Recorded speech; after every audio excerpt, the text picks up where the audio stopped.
why should we or should we not trust them, and so on and so forth.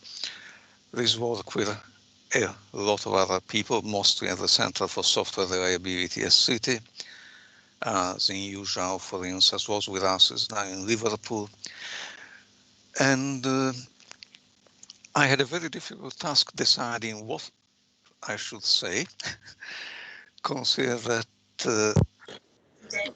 of course, 4 hours would probably be a reasonable time for starting mentioning all the lines of reasoning one is inevitably led into for this kind of topic.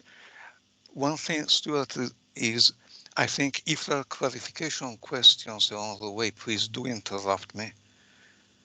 And apart from the fact that it will avoid boredom if I'm interrupted every now and then, it will help me to calibrate how I proceed.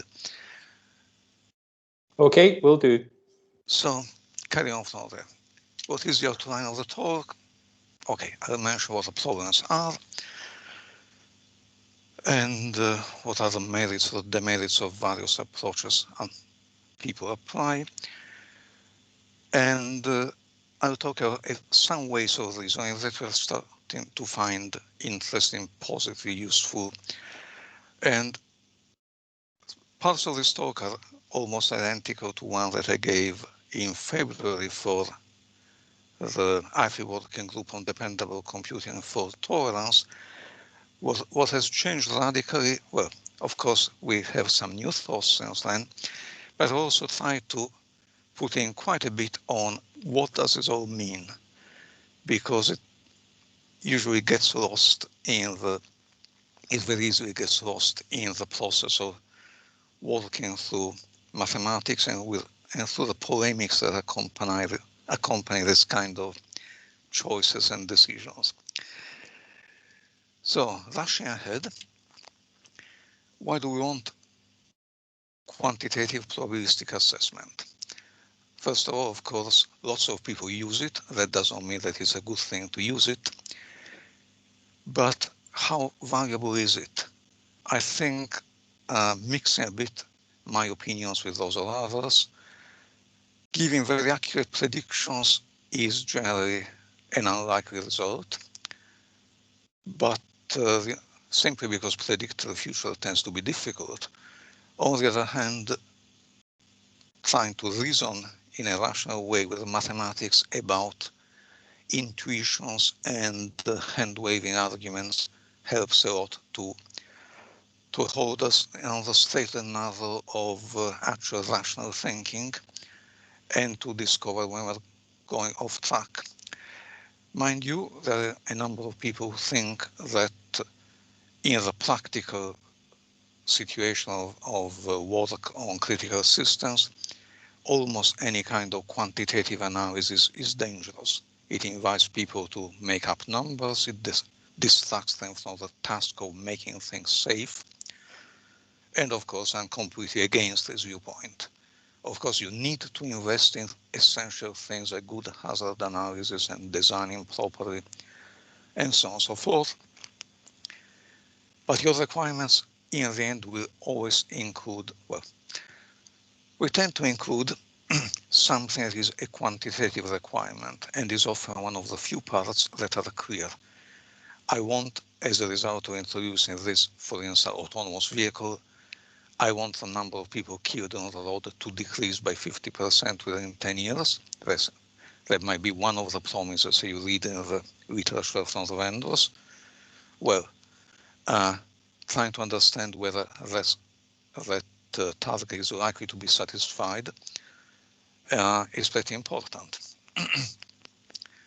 And of course, for systems that are novel and complex, part of the problem is precisely making sure that that rational basis is indeed rational enough. And so put in a bit of formal mathematical statements as opposed to hand-waving, let's say it, without any offense intended, just as the normal way we reason with bits of intuition thrown in many places.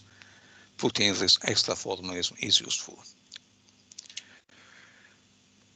Important premise, we're talking mostly of the problems that arise from what people in reliability engineering tend to call systematic failures, essentially not ordinary wear and tear, ordinary random hardware failures, all things that people have designed against very well for many years, but the problems arise from bugs, whatever you want them to return to mean.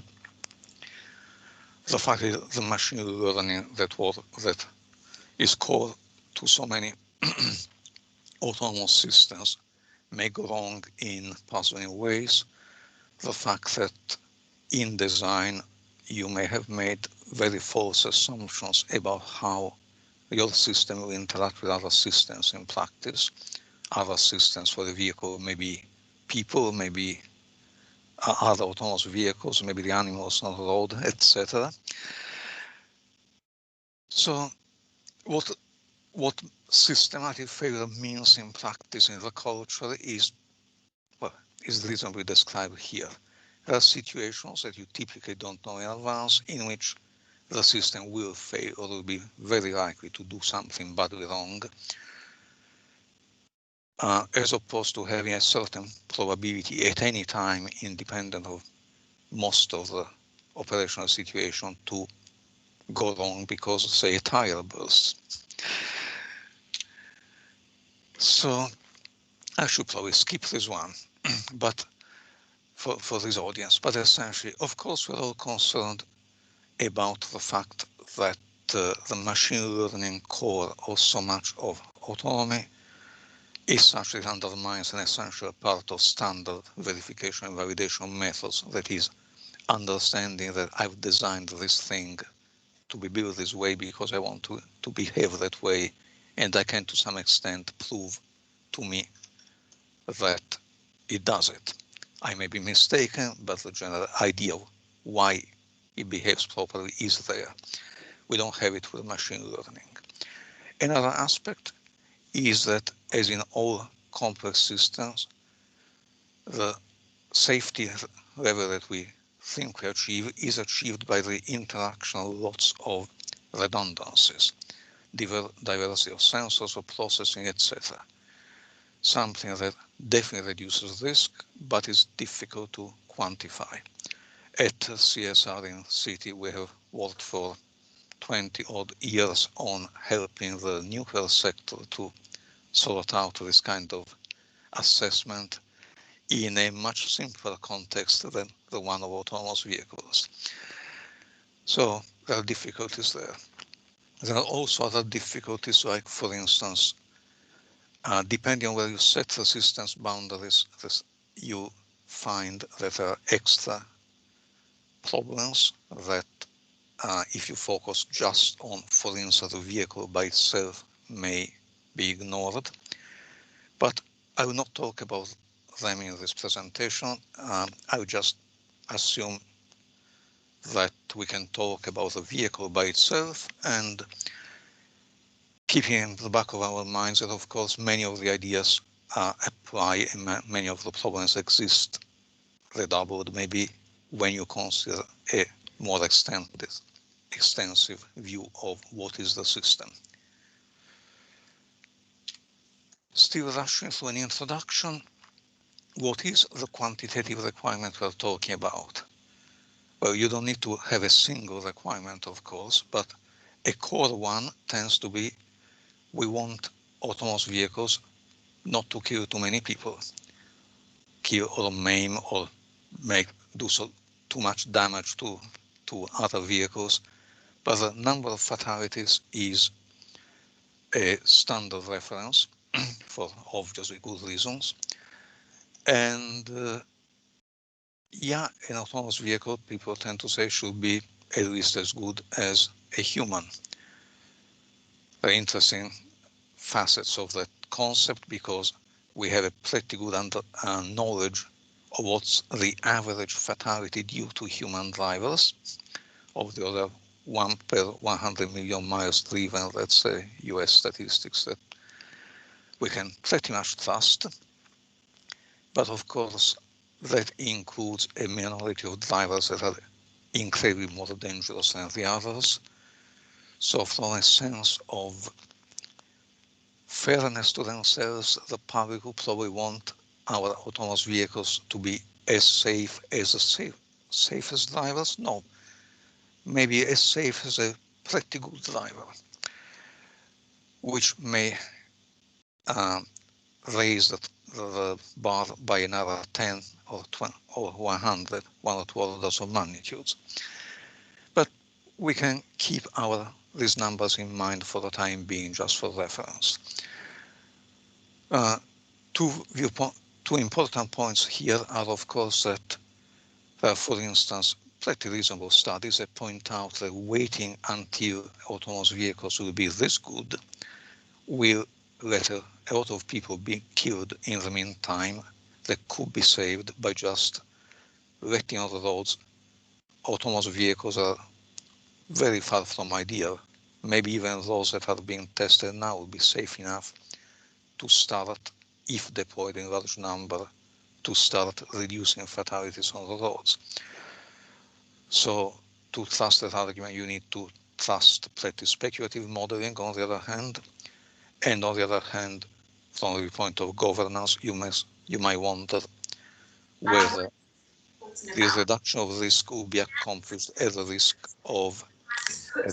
cost of shifting risk from some users to others behind their backs, so to speak, because it's not necessarily the case that the kind of accidents caused by autonomous vehicles will happen to the same kind of people in the same kind of circumstances as those. Lorenzo, I think Ajitha has a question. She has her hand up anyway.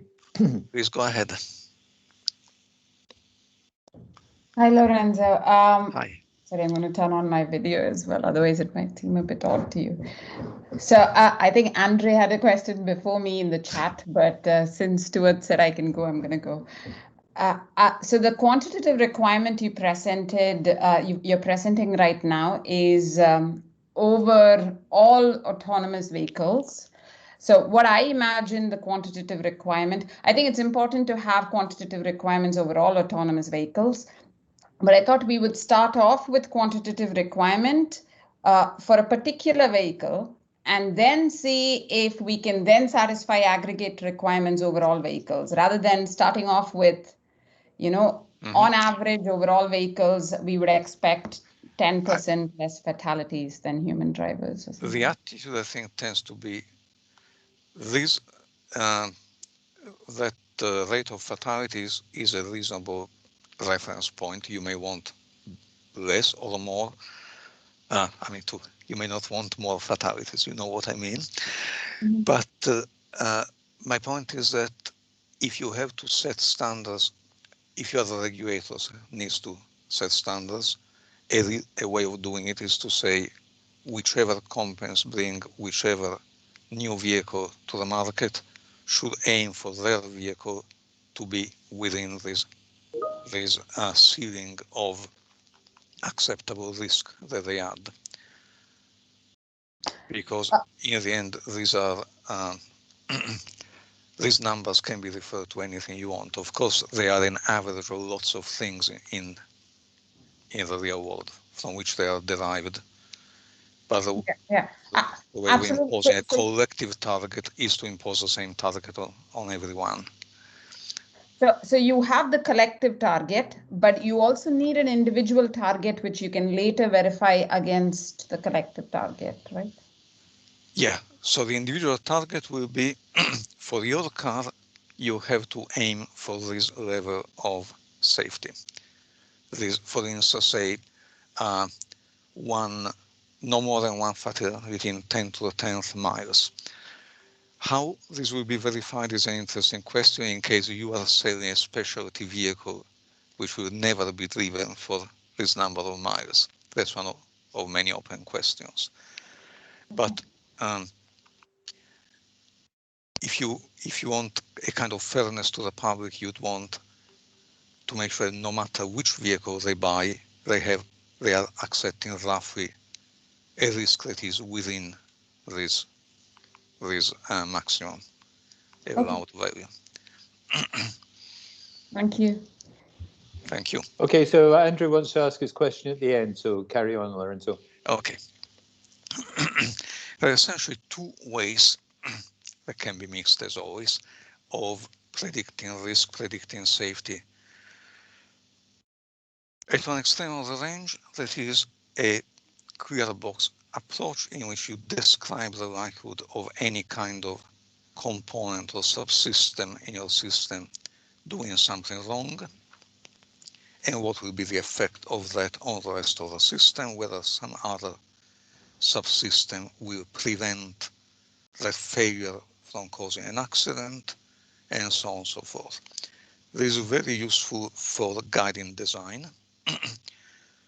I will put some extra slides maybe in the handout about what is also difficult about in more detail, but essentially to trust that this will give you accurate prediction, you need to know an awful lot about the probability of a lot of things that individual subsystem could do when deployed in the specific context of your new autonomous vehicle.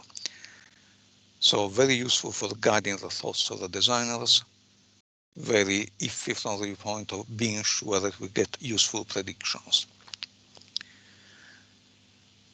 Or at the opposite end, you can go completely black box and you say, let's operate the vehicle, let's see how many failures or hazardous behaviors or actual accidents or people killed I can count per mile or per 1,000 or million miles, and that will give me, if I wait long enough, it will give me a pretty good estimate of how safe it really is. It will be the real thing, the real measure. Of course, there are at least two difficulties. One is that typically before authorizing a potentially deadly system to be operated, you like to know that you have reasonable confidence that target will be achieved, the target of safety. And then, of course, a bunch of practical difficulties about how you monitor and ensure that the interest events are all logged. How do you account for the variations that are due to accidental variations in the season of the year when things are driven, etc. But having accepted all these difficulties, this approach has something to recommend it clearly. It's a realistic attempt to see how safe things really are. So we might, for instance, to support a statement like, if my goal was that the system will not cause accidents at a rate greater than, say, 1 per 100 million miles driven, and if the system has operated for a while, that is for so many miles without any accidents or any fatalities or whatever it is that we want to avoid, then we have a certain percent of confidence that the goal is satisfied. So this is absolutely standard way of talking in statistics. Of course, there is a fly in the ointment, that is that 100 million miles as the approximate rate of fatalities, or any number of that order of magnitude, is pretty large. A few years ago, Caroline Paddock from Rand Corporation pointed out that to get 95% confidence in that kind of rate of fatalities per mile will require you to test drive the vehicle before being authorized to use it for 275 million miles. That's quite a bit. That's obviously infeasible. This is absolutely a known fact. Ritwood and I published something similar in 1993, because at that point, what was in question were the new fly-by-wire civilian aircraft in which there was a requirement of probability of a fatal failure of the order of 10 to the -9 per flight. But what's the bottom line here? You cannot just drive so much or operate the vehicle so much to reach confidence, the kind of target, by just observing the statistics. you need to pull together somehow all that you know about how well you have built the vehicle, what are the safety measures in its architecture, etc., etc. And even then it will be quite difficult to demonstrate this very high, very stringent requirement. Anyway, if you need to pull together all that you know about the vehicle together with the actual observations from driving it, or simulating its driving, or whatever, the standard approach is Bayesian. And so we use it. What do we do? Okay, first of all, quick recall of what is the essence of the Bayesian approach. Not trying to teach a tutorial about it, you don't need it, I expect, but it means that based on what you knew about your vehicle before operating it, and given that you have a certain objective function, say the rate of unsafe events, you describe your confidence in the system via this prior probability density function. That describes the probability of it having a higher or a lower rate of unsafe events. You don't know what is the true value, but you have a reasonable hunch, let's say, about which values are more probable than others. And then if you observe the vehicle drives around safely without accidents, as a result, your prior probability density will change into a posterior one. That is, the right-hand tail of, oh, but maybe the vehicle is actually quite unsafe, will go down, and the probability mass will migrate to the part of the x-axis of lower rates, that is, of safer vehicles. This will describe to you exactly how your beliefs should increase as a result of the observations. The main difficulty here is that you need this prior probability density function. The main difficulty, let's say the main difficulty we have tried to address with some of our steps forward. You need this prior probability density function, and how do you get it?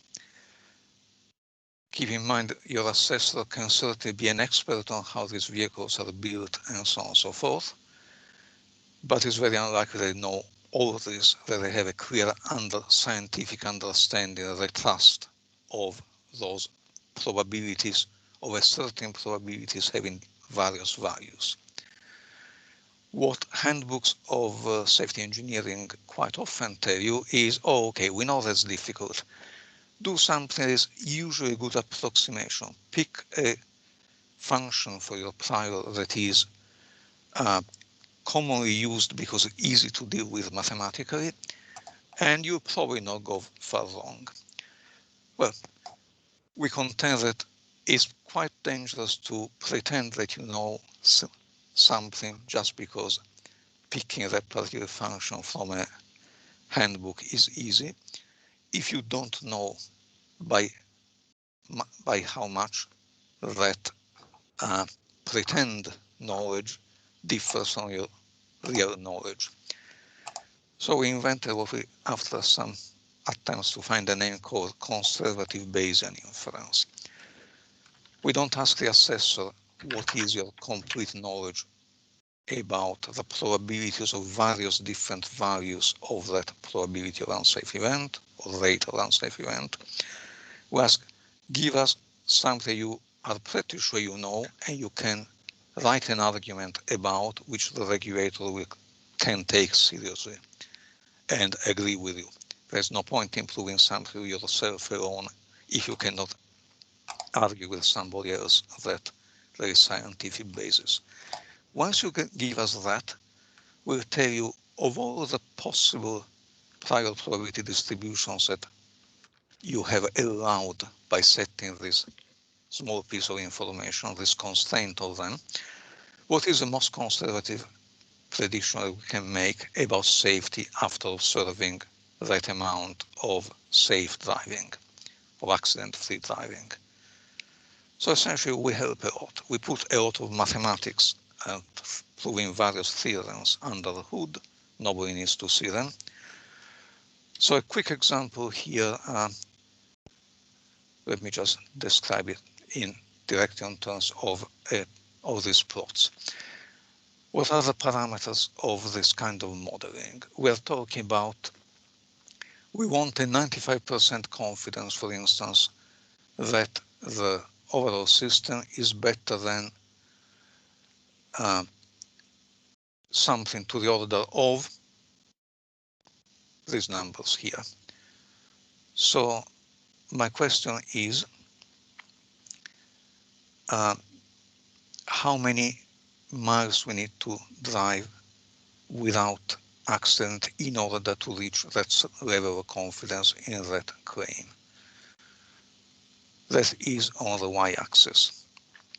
So if, for instance, you want 10 to the minus 9 as your 95% confidence bound on the probability of fatality per mile of your vehicle, well, if you use the handbook way of doing things, you have a very clear indication here. If you use our way, well, suppose we ask the assessor, how confident are you that it's actually better than the vehicle is actually safer, a much stronger bound? For instance, if the safety of your vehicle depends on having so-called safety guards or safety monitors, simple subsystems that detect like the approach of an accident and brake without relying on your complex machine learning and optimized control, etc. And you have proved in various ways that these things work.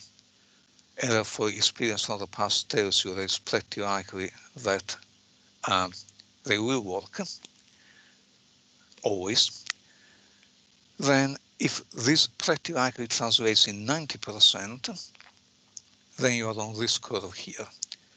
That is, for achieving the particular 95% confidence, this bound, you need to drive almost one order of magnitude fewer test miles than if you use the handbook formula. But if your confidence is only 10%, then you are on this curve, when you have to drive quite a bit more without ever seeing an accident. So essentially, this paper in 2019 was our answer to the paper from the Rand Corporation authors, and simply pointed out, we all know that we can't do it by just observing without pulling in the knowledge that we have from before the road testing. But this knowledge is very crucial, and actually gaining such a confidence that by just road testing you get the kind of assurance you want, the kind of confidence you want in safety, well, the problem is still terribly difficult. You still have to have very strong ways of deciding before the driving that the vehicle is safe, and you still have a lot of driving to do. The advantage, though, is that now we have brought in these parameters and assumptions for the model, which tells us, well, one way of improving your confidence is improving your ways of analyzing the system before deployment to the point that you could reach this level of confidence, of prior confidence theta. And if you can't, well, if we find out how much your theta is, we can say for how much into the future is, for how much of a confidence bound on rate of accidents we can actually trust with sufficient confidence based on the road test you actually had. That is, you claim a comparatively less demanding bound. Of course, you need less road testing, but we can also say how much. So it helps, we think, in two ways. You avoid bamboozling yourself into believing something is not really believable, and you point out what else you need to prove and reason about in order to support the quantitative argument. There's something missing with all this modeling. As I said, we wrote the paper essentially in response to the one that came from Rand Corporation to say essentially we agree with you on the difficulties, but we can reason in a slightly more sophisticated way that will help a bit more to understand the limits and the way forward. But parts of the model are that nothing is changing. The rate of accidents is not changing over time, which implies, well, sufficient conditions for that are that neither your system changes, but we know that the development practice tends to be in favor of very continuous improvement or attempts to improvement for many autonomous systems and even for non-autonomous vehicles in the automotive area. And its environment does not change. And of course, the environment does change. Some changes may not be relevant. Of course, it's even more dangerous to drive at night in high traffic than at midday if there is no traffic. But these things are short-term variations that we can probably just let themselves filter out when we take statistics on large numbers. But for instance, there is the issue of trends, that is, whatever we predict now based on observing vehicles operating now is not necessarily a good prediction of what will happen in 10 years from now if the prophecy of many more autonomous vehicles in operation is realized. I listed a few directions for working on dealing with changes. I'll just mention a bit more directly the last one, that is one that might make a lot of sense in some situations for autonomous systems. That is, what is the change you make is one that you are highly confident is an improvement. For instance, from experience, you have learned that adding a certain detail to the design will make the vehicle safer. I'll just give an example of the way one might reason. Here the idea is that you have operated an autonomous vehicle in a certain environment for a certain number of miles driven, that are the x-axis here. You want to proceed to deploy it in a new environment, which is, you think, much safer inherently. Less traffic or better weather or better roads, whatever. You have a certain confidence, we call it phi, that your understanding that the new environment is safer is correct. You can never exclude that something is wrong in your reasoning about what will cause accidents, etc. But on this basis, you'd like to calculate how much road testing you know in environment B before you are happy to let the vehicle operate. And the essence of this plot, of these multiple plots, is that if your confidence in your reasoning that says B is a safer environment is strong enough, say if it's very strong, 99%, the yellow line, after you have had a certain amount of experience in the harsher environment A, you don't need any road testing at all in environment B. Or if you have 95% confidence, you still get a substantial discount, the difference between this level and this level, for instance, on the amount of road testing you need for environment B. There are many peculiarities and curiosity about how we get there. I'll just encourage you to read the paper and come back with comments and questions. Because now I want to go to the main thing I think that is kind of interesting at this point. One of the directions we explored is up to now, we've talked about people who say, I want in absolute term my vehicle to be safer than your average human-driven vehicle forever. The way we're actually deploying these vehicles is they're driving around, we're checking that they don't kill anyone, and if so, we decide we can drive them around a bit more or starting authorize limited commercial use, and so on and so forth. We want to proceed by steps. So an interesting question, the practical question in this case is, with what I know today, if I'm asked to authorize operation of this particular vehicle for the next year in, I don't know, 50 vehicles of this kind on the road, do I have sufficient confidence that they will not kill anyone?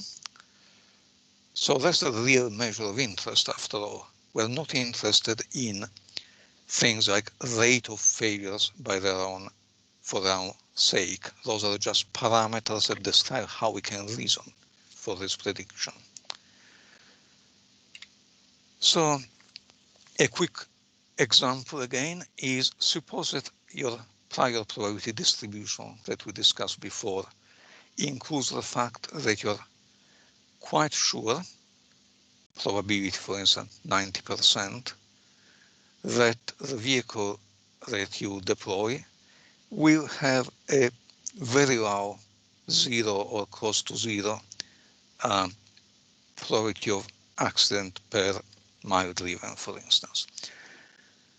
Then, for how long into the future will you have a good confidence that it will operate without accidents?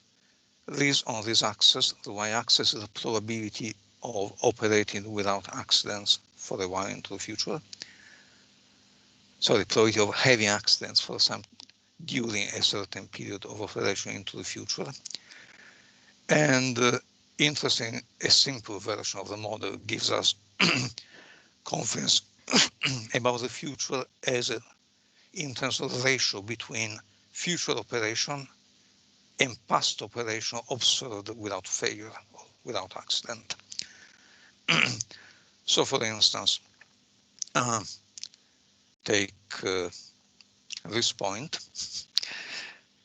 Here we have that given we are on this curve, that is our prior confidence the vehicle is indeed extremely safe is 90%.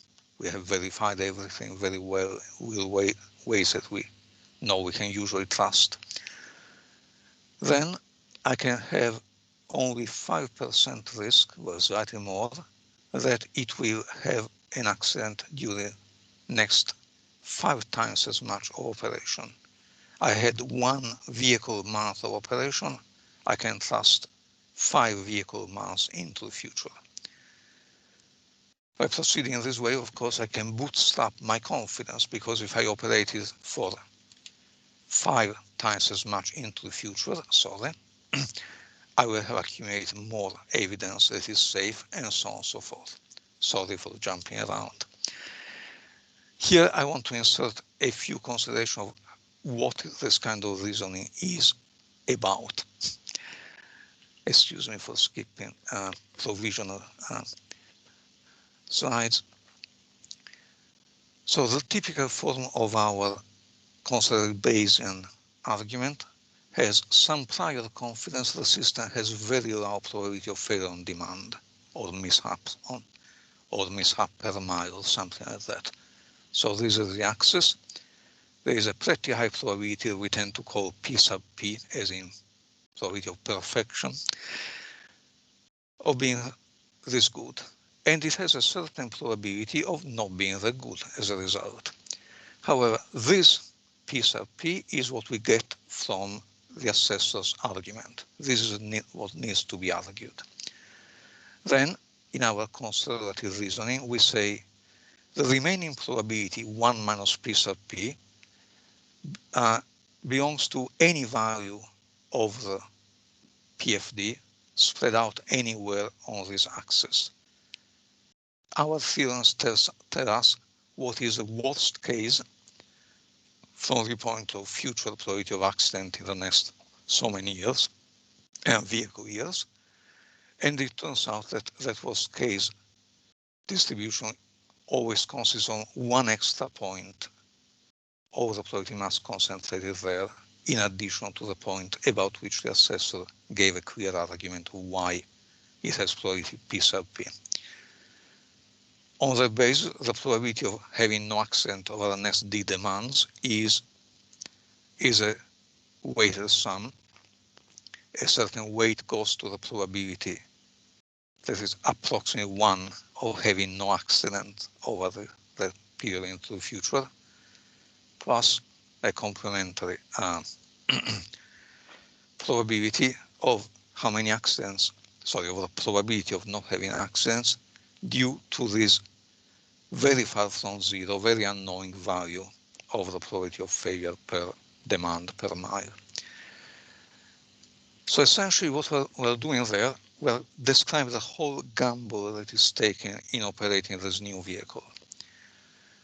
The first gamble is simply, I have those strong arguments to believe that the vehicle is, after all, very safe. The left-hand point on the x-axis that I showed. But there is a risk, there is a possibility I'm wrong. So that's the first gamble.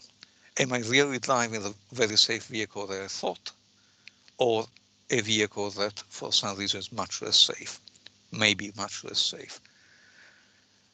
The second gamble is added to this. There is the fact that, of course, no matter how safe or unsafe the vehicle is, well, there is some probability that we'll get through driving without any accident. Even a reasonably unsafe vehicle by current standards is one that will cause an accident very rarely. So the second part is what one tends to call aleatory uncertainty, the uncertainty in the world, the uncertainty of playing dice, where you know that the dice are fair or you know how they are weighted, but you still have the uncertainty about the next throw of the dice. The other part is what people call epistemic uncertainty. You don't really know how the dice are weighted. The advantage of our way of reasoning is that it combines the two uncertainties, because in the real world they are combined. The decision maker, the regulator, or the vendor needs to reason about real world risk. We should also consider, when we're talking about governance, that this view of the two kinds of uncertainty being treatable in the same breath, in the same equations, is not that universally accepted, simply for a start because instinctively we don't tend to reason like that.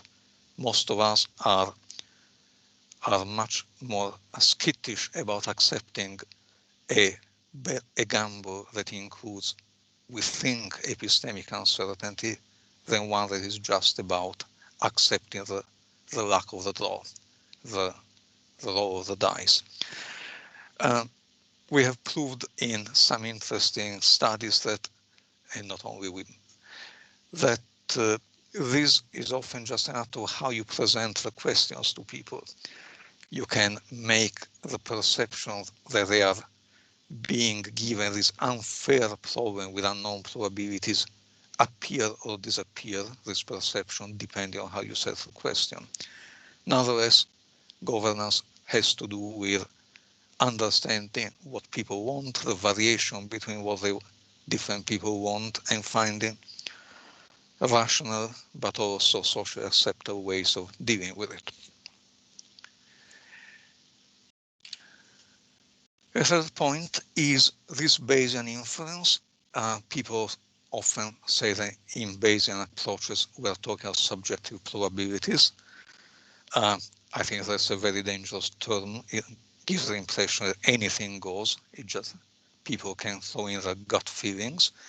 But the important point is that while the mathematics there is obvious after seeing the proofs and correct, the input to the models may be subject to vast disagreements, which previous evidence about, say, the effectiveness of a certain way of designing is relevant. Even a single person might think, on the one hand, I should consider this broad pool of previous experience, and as a result, I put in this parameter. On the other hand, if I stick to the experiences much more relevant in a more constrained sense, or a different set of incomparable real evidence, I come up with different inputs for the different parameters for the model. A typical situation that I think will happen is that the regulator will usually be, because it's their task, much more skeptical than the manufacturer, which is kind of useful because the manufacturer needs to convince the regulator about some minimal set of claims that, in our view of this incremental authorization to deploy, would allow, say, 1-year license to operate, while the manufacturer who think they have much more inside knowledge and understanding has to convince themselves that they will not be compelled after 1 year to call back to recover the whole fleet and possibly ground it until they have solved God knows what terrible, fatal problem. So the way of reasoning is not linked to exactly what evidence you use for building up your priors. It's just a way of organizing your thoughts once you have mastered and interpreted that evidence. I'll add just a very quick bit about what can we do with this. I said before, you can kind of boost up your confidence. So imagine you start wanting authorization or being confident that you can operate one vehicle for 1 year, and at the end of the year with 0 mishaps, your TAS, as I described it before, that is the amount of vehicle operation, is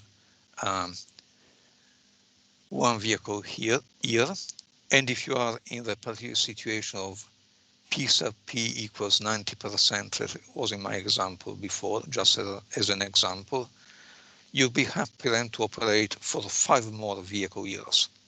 So you could put 5 vehicles on the road instead of 1, for instance, for the next year. And at the end of that, you have 6 mishap-free vehicles a year that will allow you to be confident, reasonably confident of no accident for the next 30 vehicle years, etc. So even with much more modest increments, not 5, but say 1.5, these things, of course, build up. So let's just give an example in numbers, just to understand visually what this might mean. Here, for instance, the idea is that you start with a pilot run of 10 vehicles for the first 12 months. Then you start producing 20 vehicles per month, a very small run. And then at month 36, you decide you have had enough pilot operation, you increment your production rate 30-fold. And so your fleet size starts growing.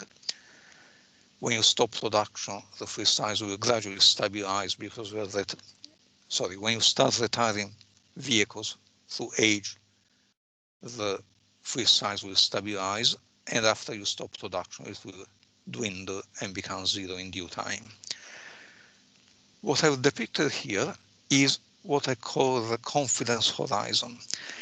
For how many months into the future you can maintain, you can have that certain, for us it was 95% confidence that we'll see no accidents in this scenario.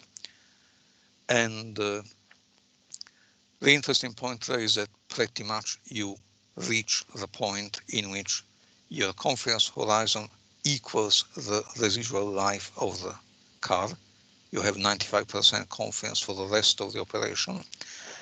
And the other important insight, obvious in hindsight, is that anytime you increase the size of the fleet, you are reducing the number of months into the future for which you have the confidence that you will see no accident. Because essentially our pool of previous confidence is measured in practice in vehicle months, and if you have more vehicles, it's spread out more for fewer months. So controlling the rate of growth of the fleet is really the way of maintaining a reasonable confidence horizon, knowing that you have a sensible confidence that you have no accident for that period into the future. So essentially, once you accept that having a strong guarantee for the whole lifetime of the fleet of a certain model of vehicle is not that practical, you can at least try to reason how to put a, how can I say, mathematical backbone that allows you to check whether you're deciding correctly into the current practice of deploying cautiously and by increments, hoping to get to the point where you can go on for full commercial deployment. There are various practical needs there. I'll just run through because I want to have some time for discussion at the end. Essentially, what we have here are very general methods. What we're trying to do is do a bit more of talking with people about what kind of evidence they really have, how they would map in the kind of methods that we can magic ad hoc if necessary in order to use that evidence wisely and give this kind of useful outputs in terms of confidence that can be had, etc. So, tentative conclusions. We know how things are hard. We believe that various of these tentative ways that we have of organizing knowledge and reasoning have positive possibilities. In particular, right now, the two bottom lines are that it seems that we have a basis for arguing for the current policies of incremental deployment. And the other take-home message is that all this mathematics does not exempt one from working hard on the prior verification or all the techniques that give you strong confidence beforehand. Not only techniques that achieve safety, but ways of deciding how confident you should be in the result. Thank you for your patience, and any questions, comments, I'm looking forward to them. Okay, so we have a couple that came up during. Thanks very much, Lorenzo. We can all clap. I think there's a little reaction button in the top. Yeah, so we'll give you a round of applause. Yeah, lots of little hands going there. So we had two questions during the chat. Two from Andre, and then one from Karina. So maybe Andre, if you go first, and then we have Karina. Hi there. Now, firstly, apologies. I'm actually going to have to leave for another call in 2 minutes. So I'm very quick.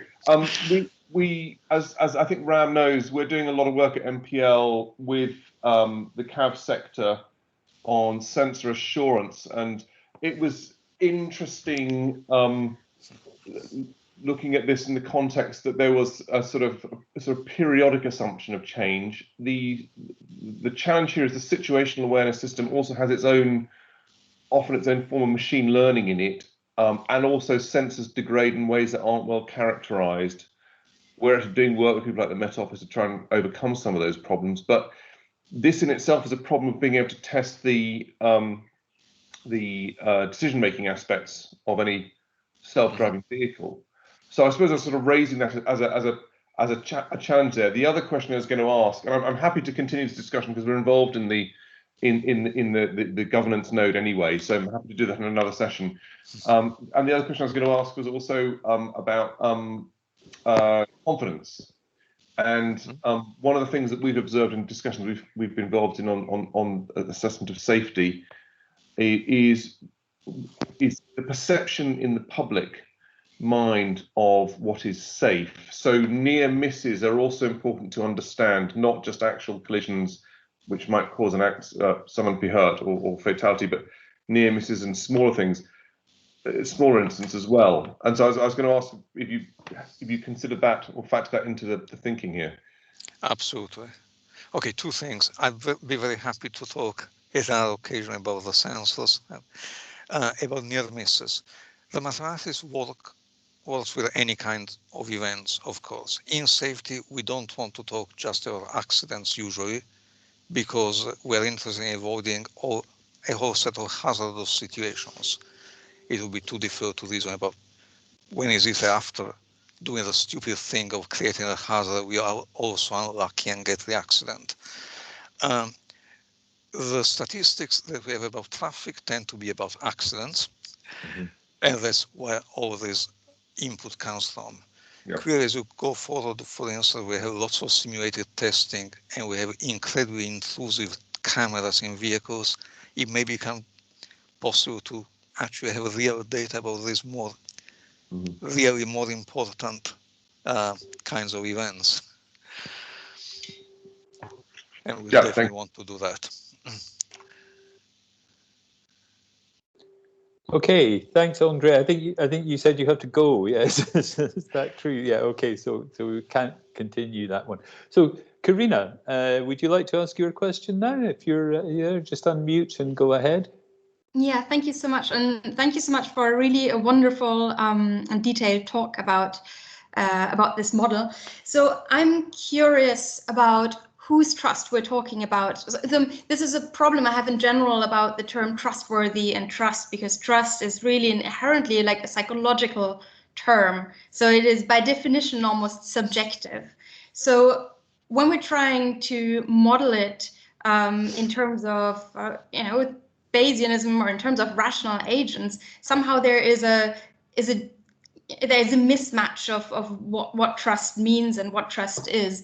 So basically, my question is like, whose trust are we considering here? Because the users probably will require more than this model. We know that people are very bad with judging small risks. They tend to overestimate small risks, particularly when they're not in charge. Let's say they overestimate the risk of a plane crash, and they underestimate the risk of being involved in a car accident if they're driving themselves. And I think this will probably play a very large role in once we start deploying AVs. So yeah, so that's basically that's my question. Thanks. At this point, we're not considering that aspect in a sense. Let's put it this way. First of all, you have, what Kahneman calls system 1 and system 2 in our minds, right? That is the part that allows us to take quick judgment most of the time in ways that are pretty accurate, and what we instead engage when we're trying to do scientific criticism, if you like, of our thinking. And by scientific criticism, I don't mean what scientists do. I mean what any person does when they pause and try to reflect on why I believe this and try to apply logic. So here we're definitely in the second realm, and we're talking about building arguments such that a person could convince another person. First of all, a person can convince oneself that is a rational argument, and secondly, can bring the argument to another person. Governance has two sides. One is, to be extreme, one is taking the right decisions, and the other one is convince the public. That's excessive because, of course, the right decisions must try to encompass the preferences of the public. But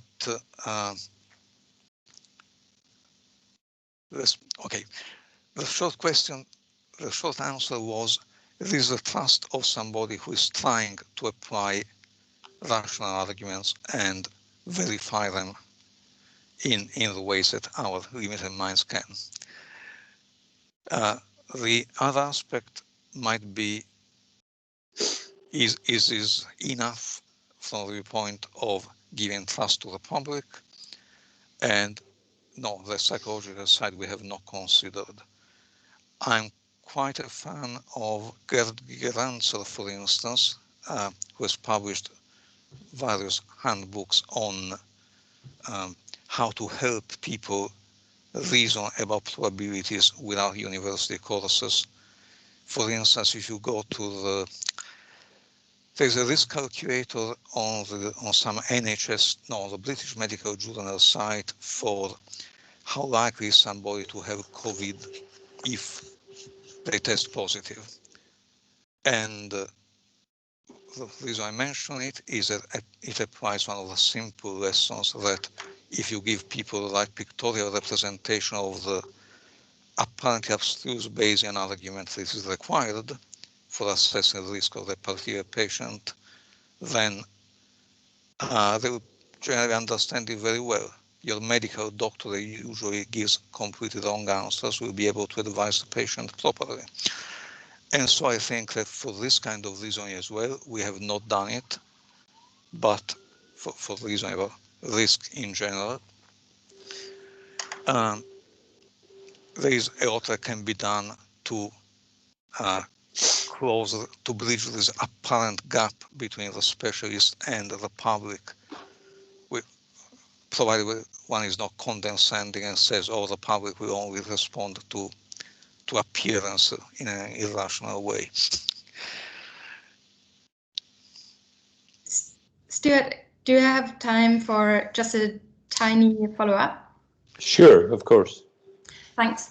So thank you. Yes, that was very helpful. So the term trust still seems to be a bit of a misnomer. If somebody convinces me with rational arguments or provides me with evidence, as seems to be the case here, then almost by definition, I'm not trusting anymore. Now I have updated my beliefs. I have been provided with evidence. So it seems to me when somebody says, oh, trust me, then it indicates that there is the absence of evidence, but actually I have other reasons to believe in that person or to trust that person to do something. Whereas in this case, I'm not really understanding where the notion of trust enters. But maybe now I'm going too much. I mean, I'm a philosopher, as you might have guessed. Maybe now I'm going too much into the grainy details of the philosophy. But maybe if you could just say some more words on why you think trust is appropriate as a term here. Okay, first of all, I'm not particularly attached to any word that I use because most words have different meanings in different communities. So if I'm invited to tea by you and a bunch of other philosophers, I'll try hard to understand what words I should use. But on the other hand, it seems to me that there's a continuum between what you call knowing something.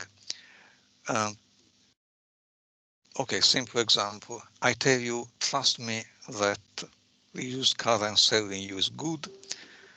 And you might, for instance, trust me because you know that we are friends and I will not jeopardize our friendship, or because you have seen me dealing with other people in a very fair way. Or you might trust me just because I look like a trustworthy person, and then that evening before going to bed you think again and think, how much of a fool was I to trust that person just on the basis of his appearance, right? So there's a whole gradation between what we could call working strong evidence and having a trust that in a sense is not based on evidence. Here, yes, our reason is dealing with the extreme where there is evidence and I'd be happy to use a different word at any time. I hope this is a either satisfactory answer or something will prompt you to correct me in a Thank you. direct way. Okay, I mean, I'll interject a little bit, Karina. So I found Guido Millering's book on trust, reason, routine, and reflexivity interesting because he precisely, I think, addresses the issue that you're talking about. I don't know if you're familiar with it. Who is that? It's Guido Millering. It's Millering. Yep, and he exactly looks at that. Commonly, the way that trust gets used in computational systems, it's actually talking about an absence of trust. Yeah, in some sense. Yeah. You don't need it. You don't need it anymore. Yeah, but I think that Millering's book is quite interesting because it does actually look at the notion of trust that you were thinking about there. Yeah, thanks. That's actually very helpful. I mean, obviously the main concern is that, I mean, already we have companies claim, oh, you know, your data is safe with us, trust us. Yeah, and that is obviously, that is to be avoided in all cases. But yeah, thank you. I'll look it up. Yeah, I mean, the other place you might want to think about trust is in the setting of overnight exchange rates between banks. You know, prior to 2008, where there was it was all done on trust in the sense that you're talking about it. And I think there's a bit of a literature on that as well. Anyhow, sorry, I shouldn't interject. Are there other questions? Does anybody want to unmute and ask away? I mean, I have one final one, but I think Robin looks like he's. Yeah, I have a question about how trust is sustained when we have evolving systems and evolving contexts. And two sorts of evolution. First is where technologies are being subject to rapid cycles of development and operation, and where the data that's being used to drive a system is constantly changing. And it seems to me that trust is therefore constantly being eroded, or your grounds for trusting things are constantly being eroded. And secondly, a case we were discussing this morning with RAM is what happens when you have component technologies which are then diffused out and incorporated in larger systems, and you don't have control over the context of their configuration. And it seems to me that ideas about a priori certification of dependability are radically challenged by those evolutionary settings. And I wondered whether you have answers for those questions. Answers.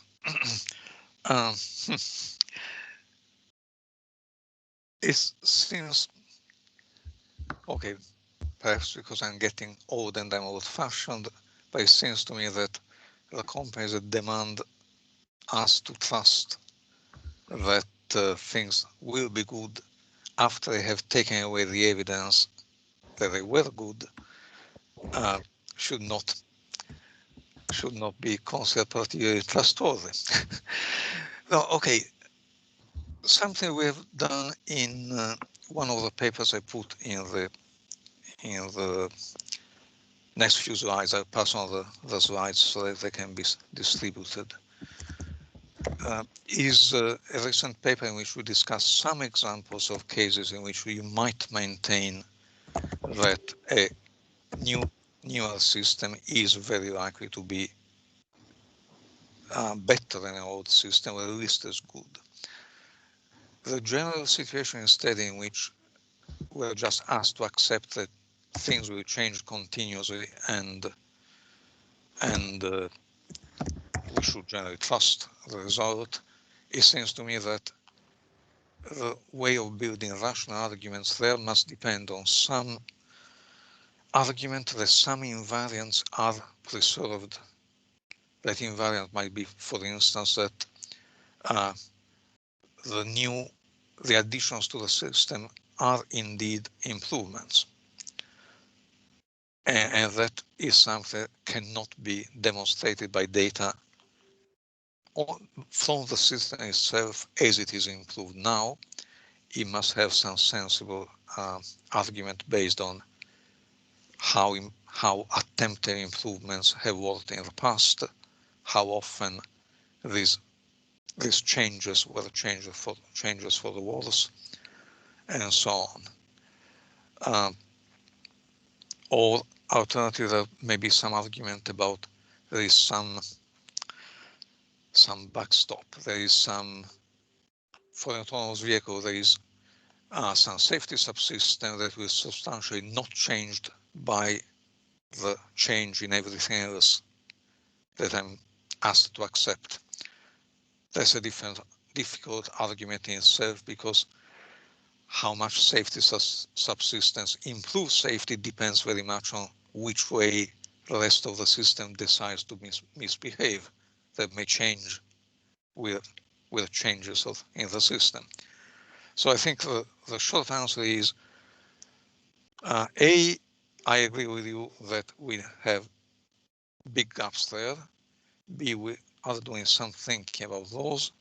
C, I don't think that the current situation is one in which you can have for fluid, rapidly evolving systems any kind of confidence compared to that we used to have for more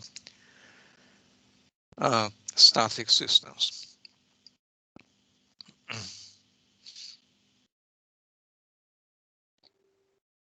Robin, you're muted. I muted you because you type. So you can unmute yourself. I do type. Yeah. Okay. So that's a challenge, I think, that we're going to have to think how to address, and how stable components may become part of unstable larger assemblages.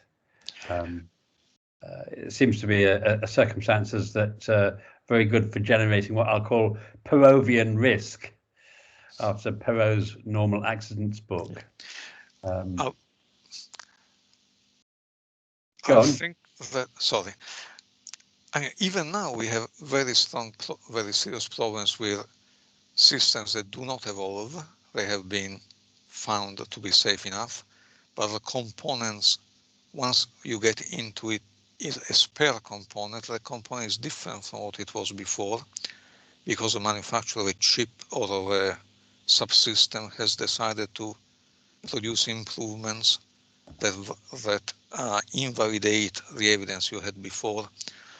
And this is a problem for all critical systems these days. On the other hand, I wonder whether it's the task of us, let's say, or our operational counterparts, the regulators, the engineers, the safety assessors, to cope with whatever industry throws at us, or is the task of the lawmakers to, for instance, change reliability rules so that the manufacturer has to take the responsibility for a lot more of what might go wrong, and to discourage gambling on one's product being almost safe enough, possibly, probably, and encouraging something more principled about ensuring safety.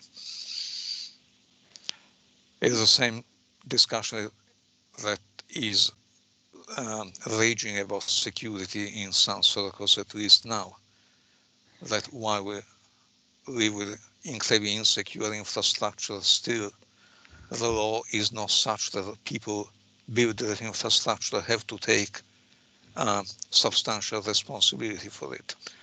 And I'm not making it as a moralistic argument saying some people are bad. I'm just saying that problems are solved when the responsibility for solving them is put on those people who have the means.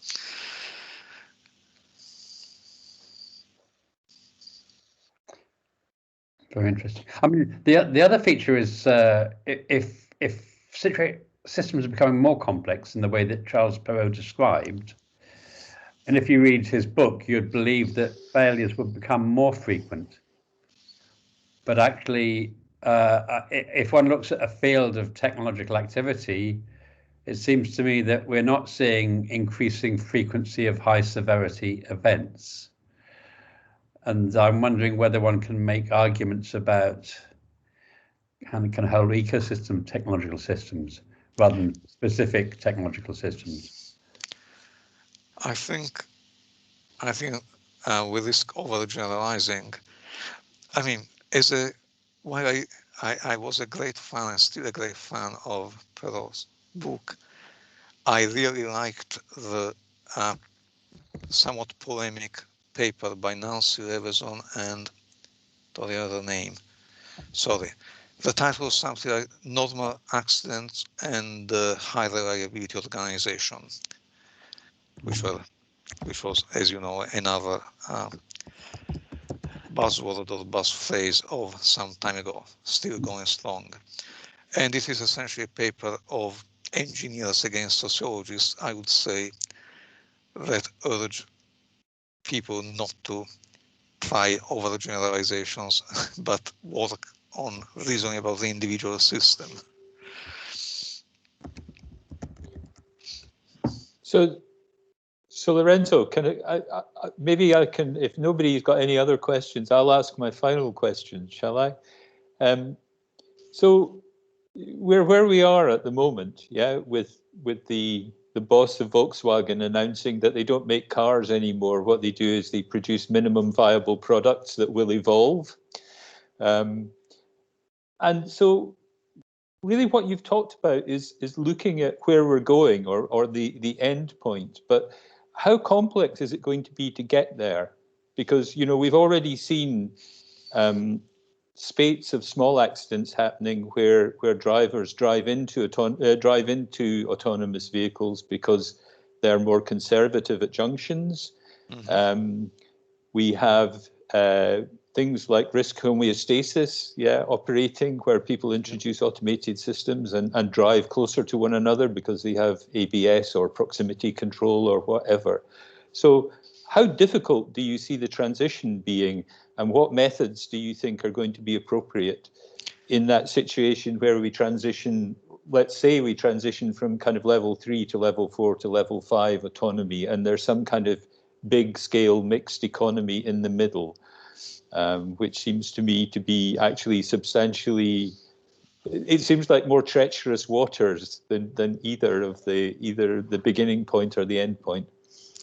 Yeah, the middle point is definitely the treacherous part. And I mean, we have Tesla's attitude, for instance, of we ignore all human factors knowledge and demand that you keep constant watch over a system that can actually drive itself. And how do I see the transition? To an extent, it's not my job, and I don't want to speak beyond my competence, because it seems to me, if you come to me with a problem to discuss, I suppose it's not what your job is, it's what tools do you have that might help us do that job.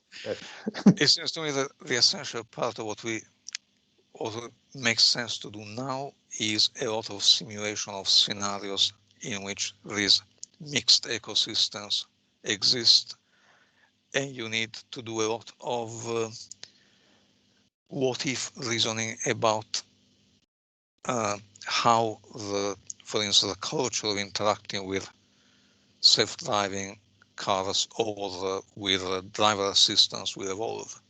It's not necessarily the culture will be the same in all parts of the same society or in different regions of the world, and you have lots of interesting conjecture about how people might respond based on what we know about psychology and sociology, and we'll have to test them out to see whether the way that people are thinking of building these features of self-driving,